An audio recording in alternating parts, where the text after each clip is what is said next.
Hi guys, it's me ChazzaHD and welcome to this qualifying preview video for the 2024 Las Vegas Grand Prix weekend. Now, before we get into things and how qualifying is looking for this Grand Prix weekend in Vegas, just want to let you guys know why this is not a live stream, because originally I was going to do this as a live stream, but sadly things came up and it was going to clash with a social event that I had to go to. So that's why this is being done as a recorded video, hopefully not too long, to give you guys a good enough preview for what I think will happen in qualifying on Saturday morning here, of course, in the UK. And there's also, before I get into things, if you want to hear what my plans are for content for the rest of the Las Vegas Grand Prix weekend, then make sure to listen to the last couple minutes of this video and I'll get into those exact plans. But what we're going to get into this qualifying preview is how the teams did in practice 2, which of course is the most representative session we have had so far. Look at the sector time data, just see how the teams are doing so far and why they might not be showing as much pace so far, or might be, as quick as they've been so far. And then, of course, I'll get into my own qualifying predictions ahead of the session. So let's just jump straight into it and go through, firstly, the results of practice 2. Lewis Hamilton topping the session for Mercedes, and Mercedes very surprised at their being so quick. Obviously, George Russell, you can see there in 3rd place. Mercedes, baffled as to why they are so quick. I did say, though, a few weeks ago, coming into this Grand Prix, that because of the cold conditions, at this Las Vegas Grand Prix, that was going to help Mercedes, because we have seen this year that for some reason, in colder conditions, Mercedes are just a lot stronger. A good example of this was the first day at the US Grand Prix weekend not too long ago. Mercedes were very quick, and then when it warmed up, as the weekend went on, they got slower compared to their front-running rivals. So that's the only explanation as to why they are looking quick, is because the temperatures are helping them. But other than that, it is a surprise for them to be as competitive looking as they are. Lando Norris smack bang in the middle of the 2 Mercedes cars. McLaren looking quick, and I would say certainly quite a bit quicker than I was expecting in terms of their pace over a single lap.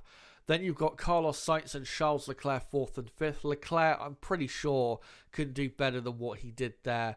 A couple tenths of a second slower than Carlos Sainz. Of course, we remember last year where Leclerc was so much quicker than teammate Sainz and was probably the most impressive performer from last year's Grand Prix at this circuit. So Leclerc can do better, and I think there is potentially more there in the Ferrari car. Not necessarily sure about pole position as of yet, but I think Ferrari can do better than 4th and 5th. Pierre Gasly in 6th, Alpine continuing, and Pierre Gasly continuing his great form as of late. Kevin Magnussen in P7, not really surprised that Haas are looking as quick as they are, given the characteristics of the circuit. Oscar Piastri 8th, and nearly a second slower than his teammate. That is concerning. Nico Hülkenberg in 9th, again not surprised there. And Yuki Tsunoda in the top 10 for Racing Bulls. And then the rest of the field, you've got Valtteri Bottas in 11th, quite impressive there for Sauber. Ocon in 12th, Stroll 13th, Alonso 14th, Aston Martin still pretty hopeless. Liam Lawson in 15th, Zhou Guanyu 16th, Max Verstappen 17th, Franco Colapinto 18th, Sergio Perez 19th, and Alexander Albon 20th and last. Now, what we're going to do in this qualifying preview is, firstly, we're going to go through the sector time data, which obviously is very important from practicing, understanding where certain teams are quick and not so quick. And then, after that, we will go into the teams respectively and how they're looking so far and how I think the rest of their not the rest of their weekend will develop, but how I think qualifying will unfold for those particular teams. So let's move on to that sector time data. And the first sector is really not that complicated. Obviously, you've got a very long flat-out section, going into or ending into turn 1, which is a tricky corner, especially with the colder conditions. And then you've got a bit of a high speed, I think turn 3 it is, going then onto a DRS straight, I believe, and that is pretty much completing the first sector. Again, it's not a super complicated part of the track, but Mercedes very quick through that part of the track. First and second, actually, they were in the first sector. McLaren looking decently quick, which is not really a surprise. Haas looking quicker than Ferrari, which is a bit surprising, even though it is close on lap time. You would expect Ferrari to be quicker than Haas through this part of the track. And then, surprisingly, you've got Aston Martin a bit higher up than you would have expected, given how bad they've been as of late. Same for Sauber. Surprising for them to be so high up. But what is really surprising to see, not just in the first sector, but all the sectors, is the lack of pace from Red Bull. Now, we'll get into, in a moment, why Red Bull are so slow this weekend and why this lack of pace will improve. They're not going to be 2 seconds off the pace, I don't think, in qualifying like they were in practice too, but they are not going to be competing for pole position or probably the race win this weekend for a big issue that they have, which again I'll get onto in a moment. But as you can see, Red Bull in all of the sectors miles off the pace and simply not in the same postcode as Mercedes, McLaren and even Ferrari to an extent. So yeah, Red Bull firmly out of the action, I'm afraid. In the middle sector, not really a surprise that McLaren are the fastest team through there. You would have expected that given how good their car is through the corners. Mercedes, though, still pretty competitive. Ferrari losing a couple tenths of a second to McLaren, which is maybe you could say as expected, given just how aerodynamically the performance is from McLaren compared to Ferrari. And then, again, Haas looking very strong. Haas looking as though they are most likely, even though Pierre Gasly and Alpine in general, as you can see later on in the final sector, was so strong. In the first 2 sectors, Haas look like they're definitely the strongest midfield team. So we'll definitely be watching out for them when it comes to qualifying on Saturday morning UK time. And then with the final sector is all about straight line speed. And no surprise, Ferrari the quickest in that part of the lap. Mercedes, though, not that far off in lap time, and neither are McLaren, which is why I say to a degree I think Ferrari can find more pace, because you would expect Ferrari to be not just quickest in the final sector, but a bit quicker than they were. So I think there is more pace there in the Ferrari car to be found. We'll see if they can find that, of course, in qualifying. Alpine, very strong, which I think might be down to the setup of the car, and if it is, then that's working great for them. Haas not as strong in the final sector, which might indicate that they put a bit more wing on to be more competitive in the first and second sector, given how with the power unit they've got, they should be strong to a certain extent anyway in the final sector. But yeah, Alpine, very impressive in terms of their pace in the midfield in that final sector, looking like the 4th best team quite comfortably in that final sector. And looking at the practice results again, combined with what we just saw there of the sector time data, I think it's not super clear necessarily what the pecking order is, but I think to a degree we can start to see one really forming before our eyes. I think when it comes to who has the best car, I think probably I would say McLaren. I think overall for the entire lap, I do think have the better car than Mercedes do. And I do think when qualifying comes that McLaren will have the edge on Mercedes and Ferrari as well. Because even though I think Ferrari can find more pace, from what I've seen so far, I don't think it's going to be a massive jump in performance from them where they're, quite a bit quicker than McLaren. So it's going to be close, the fight between McLaren, Mercedes and Ferrari as to who is quickest out of those three teams. But I would say, honestly, McLaren, I think, have got just about, because of their pace in the first and second sector over Ferrari, I think they've probably got the best car just about for qualifying. And then probably Ferrari and Mercedes I think, will be on about equal pace, say for second and third best team. And then for the fourth best team, I would say Haas F1 right now, given how, again, in the first and the second sector, their car looks to be quite a bit more competitive than the Alpine. And Alpine only really in the fight with Haas because of their final sector speed that we saw a moment ago in practice too. So I'd say Haas the best of the rest, and then probably Alpine just behind them. And then what's difficult after that to figure out is where will Red Bull be? Because Red Bull, which I'll quickly mention now, we'll get more so onto it in a moment, but Red Bull, the reason they are so slow is because they have brought a rear wing which is too draggy, way too draggy for this track layout. Of course, straight line speed matters a lot here, and they've brought a rear wing which is simply too big in terms of the amount of wing on the the wing itself, and they need more of a, I wouldn't say necessarily a Monza style rear wing, but something a lot closer to that to be getting the best out of their car. But unfortunately, they made this mistake in bringing this rear wing, and Red Bull are not going to be able to bring a new rear wing to rectify this issue. So this is what Red Bull have for the rest of the race weekend. Now, Red Bull, I don't think are going to be 17th and 19th in qualifying. So where will they be? It's hard to say. It is really hard to say. But I think at best, given they are losing apparently 0.6 of a second per lap on the straights, or they're losing 0.6 of a second, I think, alone on the straights.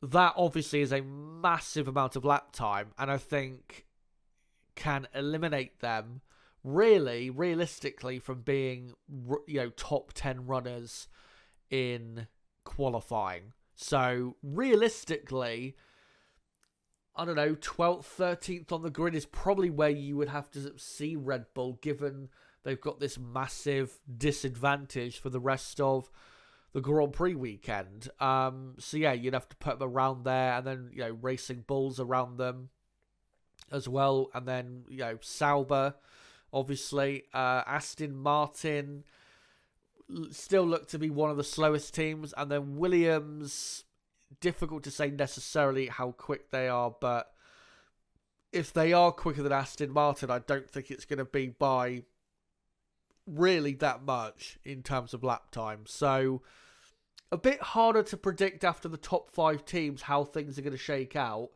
But I think in terms of what I've just got into there, I think realistically the top 5 I've gone for and how it should be after that is, I think, realistically what it will probably be at the end of qualifying. And like I said, with Red Bull, I think 12th, 13th on the grid is probably the best you are going to see from Red Bull Racing, which is a real shame for them. And let's just get on to Red Bull, because, their weekend is completely destroyed because of this rear wing issue. And the report, by the way, about this rear wing issue come from Auto Motor und Sport, which, as you guys or some of you may know, very reputable, if I've said that word right, source when it comes to Formula One. And they've found out that Red Bull, the reason they're losing so much time is because of the rear wing. And the team apparently packed the wrong rear wing for Vegas. It's too steep, so they would have to fly in a flatter version from England by tomorrow morning to correct it. But Helmut Marko later came out and said that that is not going to be possible. So Red Bull are absolutely fucked. If they can somehow get both cars into Q2, that would be job well done. And then for the race, they're going to have to just try and score, if they can get a couple points, then that would be great. But we saw at the Las Vegas Grand Prix last year just how important it is to have a strong straight line speed. That's why Ferrari was so dominant in qualifying last year, because their straight line speed has been, for the last couple of years, the best really of any team in terms of raw power from the engine and, combined with the type of car they have. So if you've got a deficit that big because of a rear wing problem, you haven't got a chance. And with Red Bull, they do not have a chance in hell of finishing in the top 5 or even probably the top 7 in, qualifying or the race because of this issue. Because, in qualifying, even if the drivers pull out the absolute best possible laps they could do around this type of track, obviously down the straights, all of the good work they may do is going to be absolutely destroyed. And then, even in qualifying, even if they end up getting a decent result in the race with DRS open for the teams or the cars behind them, they are going to be pretty much like McLaren Honda from 2015. So, and we saw McLaren Honda in 2015, rarely did they score points. It would normally be when there was, craziness going on or a few retirements and, stuff like that. So we could almost discount to an extent Red Bull from this Grand Prix weekend because of the amount of straights here in Vegas and how important straight line speed is.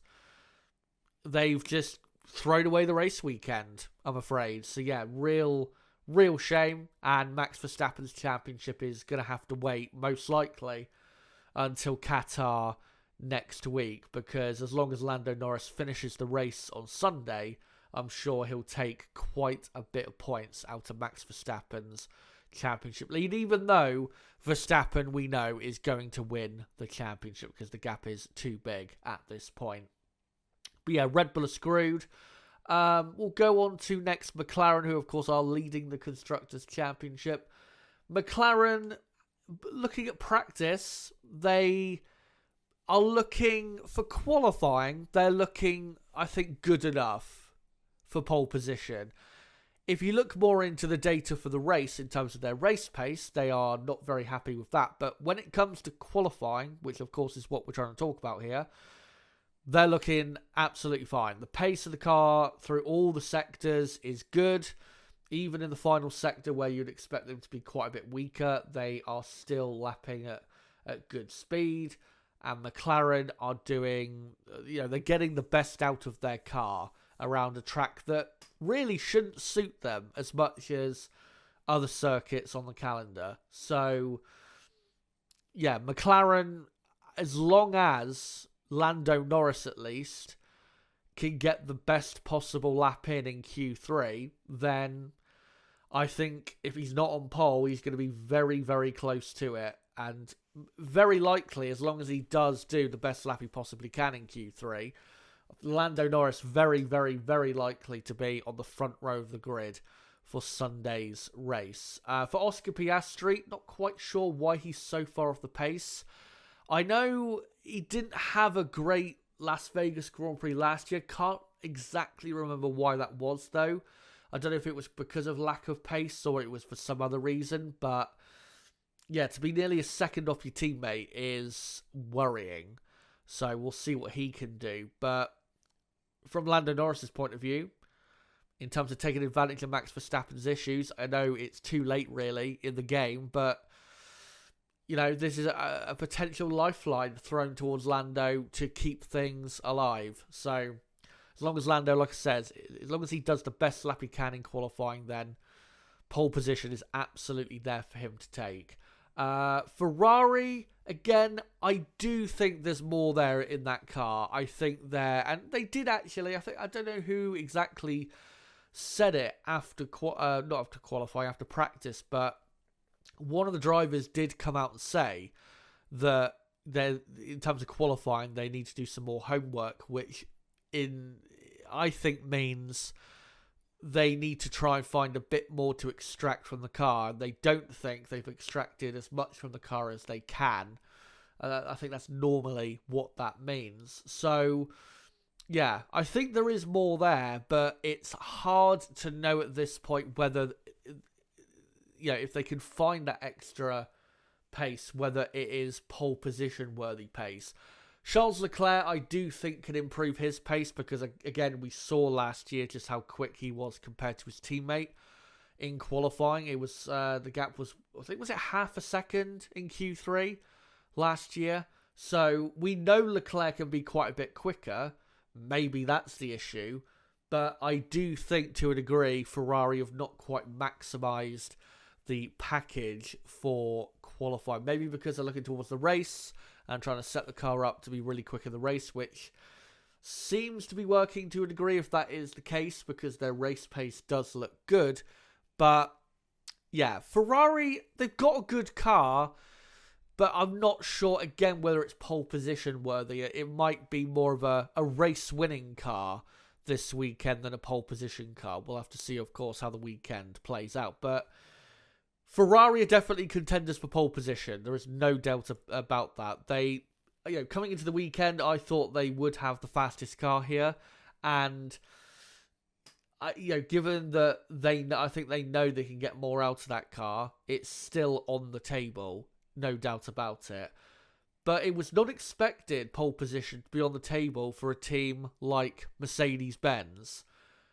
Again, it is, other than the explanation of, well, the cold conditions are helping Mercedes because normally it does, it is baffling as to why Mercedes have just suddenly become so quick. And even Lewis Hamilton, baffled really after the day of practice. We'll see whether Hamilton particularly can keep up his pace. I don't think he will, because normally what happens is when he is quicker than his teammate Russell on practice day, normally it swaps around and Russell ends up being quicker. So I do think Russell will outqualify Hamilton once again, but I do hope, for the weekend's entertainment's sake, that Mercedes keep this pace up, because it would be great this weekend to have 3 teams fight for pole position and the race win. It would be ideal, really, for this Grand Prix weekend. So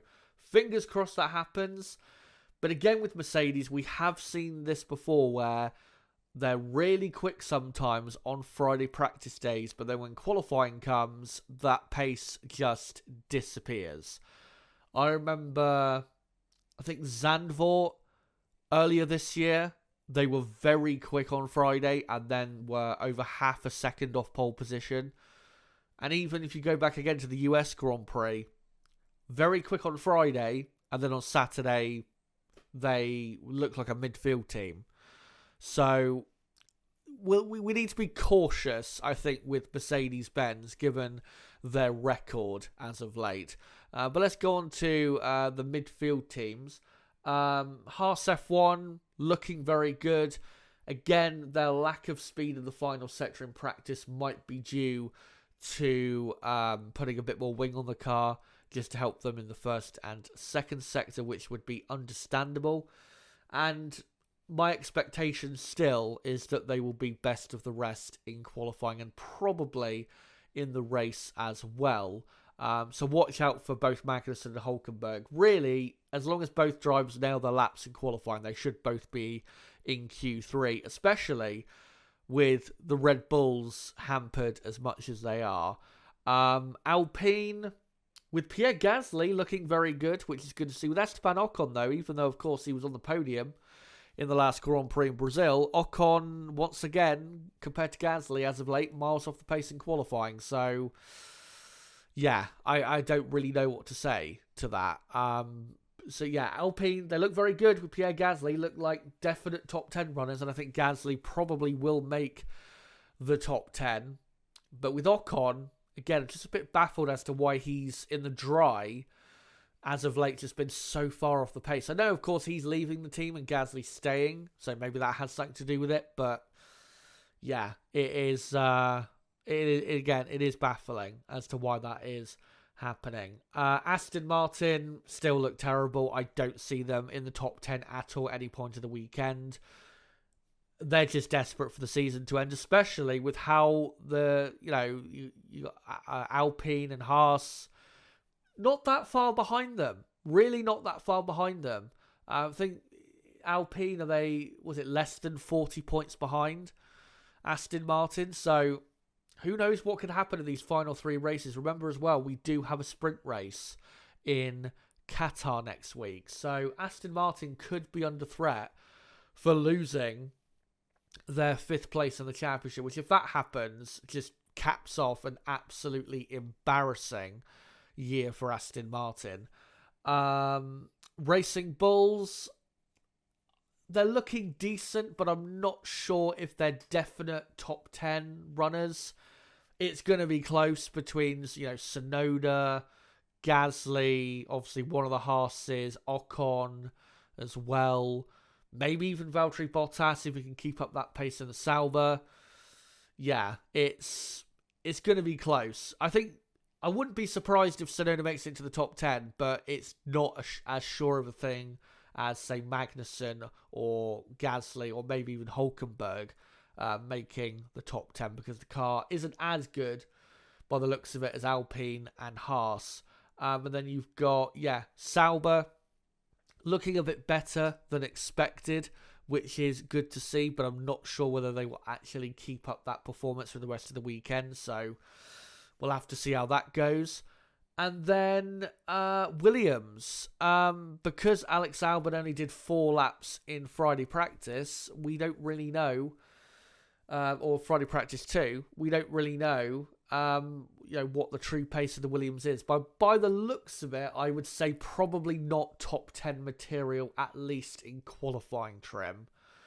So, yeah. I think if you look at the midfield, most likely midfield runners to get into the top 10 will be Haas and Alpine, and then after that, probably Racing Bulls.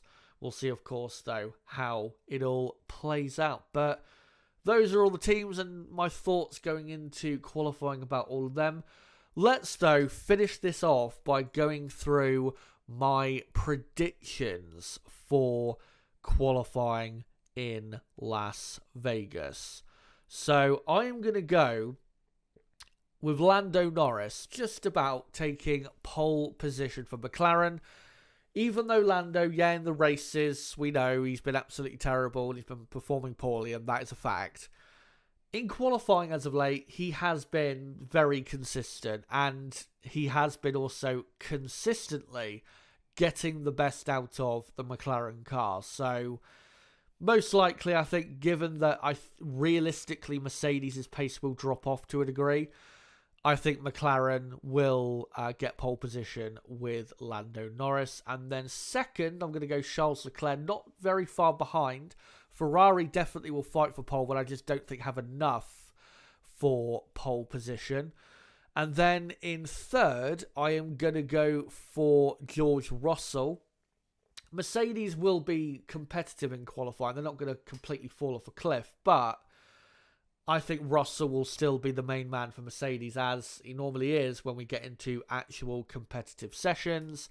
And then in fourth place, I'll probably go with Lewis Hamilton, just ahead of Carlos Sainz, because even though Sainz was quicker than Leclerc in practice, thinking back to last year, even though he had that bullshit penalty for the manhole cover situation, which I think you guys might remember, compared to Leclerc, he was quite far off the pace, and I'm just wondering whether that'll happen again, which is why I've got Hamilton in fourth and Carlos Sainz in fifth. And then in sixth, I'm going to go with Oscar Piastri, who should improve his pace a bit, but clearly is, far off the pace of his teammate. And I think because of how close things are between McLaren, Mercedes and Ferrari, Piastri, because he's so far off the pace of his teammate, I think he'll be 6th on the grid. So that's the top 6. And then 7th, I am going to go with Kevin Magnussen. And then in 8th place, I will go with Nico Hülkenberg. 9th, I will go Pierre Gasly. And then in 10th place, I will go with Yuki Tsunoda. So that is my top 10 for qualifying, which of course is on at 6 a.m. UK time tomorrow. This video uploaded 12 hours or so, I think, before qualifying gets underway, or a bit further away from qualifying than that. I think more like 15 hours before qualifying gets underway. Now, just before I go, guys, because I have been going on here for a while, just want to quickly update you guys as to the plan of content for this Grand Prix weekend. So, because obviously we've got 3 races to go, and the final 3 races is a triple header. This is the beginning of this triple header to end the season. I am not going to be doing a qualifying watch along for qualifying in Las Vegas because, one, the timing of the session, and obviously I've had a busy week at university, so I'm not exactly in the best of conditions, but I want to save myself also for the final couple race weekends where I will be doing a qualifying and race watch along for both of the final races. So, won't be doing a qualifying watch along here for Las Vegas, but on Sunday morning, live at 4 a.m. UK time, 2 hours before lights out, I will be live for the race watch along for the Las Vegas Grand Prix, and I will be joined for the first time in a few weeks by my co-commentator Niblo, who will be joining us. Obviously, great timing, the race weekend for him. I think it's like mid-afternoon the race is on for him. So yeah, he will be joining us for the race watch along as well. And then on Monday, probably Monday afternoon or so, I will be uploading the podcast, of course, reviewing the Las Vegas Grand Prix weekend and my thoughts about the race. Obviously, then going forward into the final couple race weekends. So that is the plan for this Las Vegas Grand Prix. So make sure at 4 a.m. UK time, if you are up or if you are going to get up for the race, make sure to tune in for obviously the build up to the race and then watch along the race with us on Sunday morning. Whether you're in the UK, Europe or wherever. Be great to have you, of course. But thank you guys for coming along to this qualifying preview. Hope you guys have a good rest of your Friday and also enjoy qualifying tomorrow. Whether it's morning, afternoon or evening, the qualifying session for you. Hopefully you enjoy the session. Let's see if my predictions will be correct or not. But yeah, until guys, my race watch along on Sunday morning, live at 4 a.m. UK time. It has been me, Chazza HD. Goodbye.